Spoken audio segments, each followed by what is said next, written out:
Jane Daniels right now is being talked about as a potential top 5, definitely top 10 quarterback in the NFL right now after one season.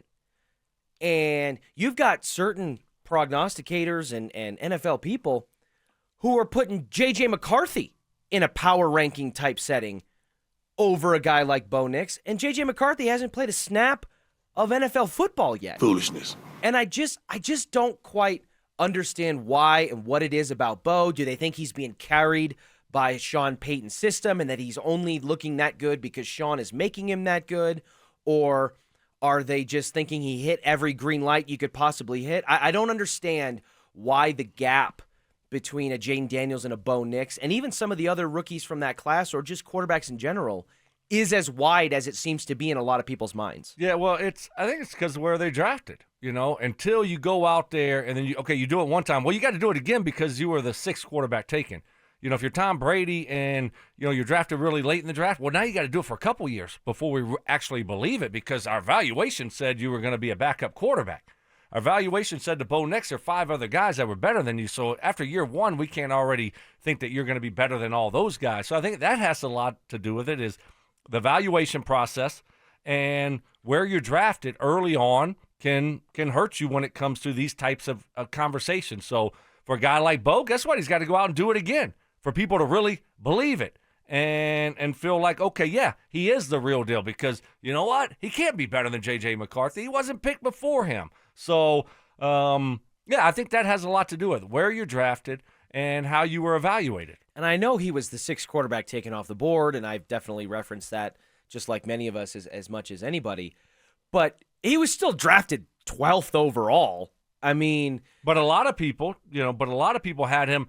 He could be a second rounder. Early he third could fall round to the grade. second round. So he was kind of all over the board, and people thought the Broncos reached on him. Yep. And The data freaks. That was a bad draft. You drafted him too early. You could have got him maybe a late first round. Sure. You could have got him early second round. So yeah, he was drafted there, but still, a lot of people evaluated him like he should be drafted in the second round. He was a product of Oregon. Yep. And he was a product of dink and dunk, throwing these little screen passes. And that's why his completion percentage was so high.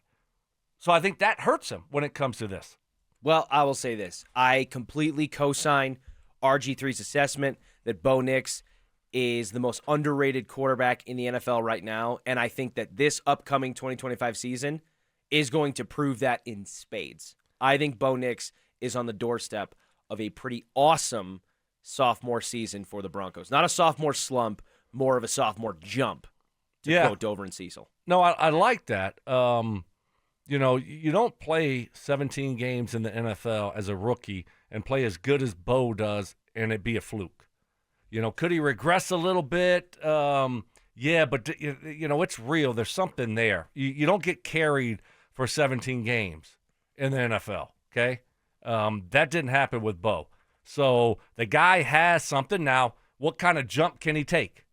Right? What does it look like in year 2? But you don't play the way that he played with no running game, by the way. Not much help around him. Minimal wide receiver. No tight end, no slot receiver, but a really good coach scheming stuff up. And you went out there and did it for 17 weeks and led your team to the playoffs, led your team to a winning record, which hadn't happened in a decade. So, I mean, that's not fake. There's something there. So that's what has me excited. I mean, 17 games he was out there, and he battled through some ups and downs, but he did it without a lot of help. Yeah, and you look at the games that they played last year, and you take out in the regular season, you take out the one outlier, right? The Baltimore Ravens game where they lose 41-10. But even in that game, going into halftime, if you remember, it was not a blowout of a game at that point. The Ravens scored right before half, then the Broncos had like a 3-and-out or a turnover, and the Ravens ended up capitalizing one more time and then got the ball back to start half. And that every game has a story. Yeah. Sometimes it's a bad story, right? It's okay. Sometimes you're going to get your ass whipped in the NFL. By an MVP caliber quarterback in Lamar Jackson and a stud offense with Derrick Henry. Well, how about their defense? Really good defense. Yeah. On the road, tough place to play. I mean, so guess what? Sometimes you're going to get your ass whipped. And that's what happened. Okay, no big deal. turn the page, learn from it. But that stuff happens in the NFL. Go look at the great ones. Peyton Manning got his ass whipped a few times. It didn't look good. Eli Manning, they all did. You have some games that are just stinkers, but can you bounce back from it? Can you overcome it? And can you learn from it? You take out that one outlier of the Ravens game, virtually every other loss is a one-possession game. So even in the games that didn't go the Broncos' way 7 out of 17 times, 6 of them, it felt like you were at least in it for most of, if not the entirety of the game. The Chiefs game in week, what was that, 8 or whatever it was, 10, comes down to the final possession. The Bengals game goes to overtime. The first Chargers game was a little bit different looking than the second Chargers game in terms of how well they played. So I find it really encouraging looking back on all this stuff as we project it forward, that Bo Nix battled through the adversity in the first month of his career, where against specifically the Seahawks and Pittsburgh's the first 2 weeks, those felt like games you should have won, and turned it into the way that it ended up, going to the wild card, and even in the losses, finding ways to keep the team close and in it.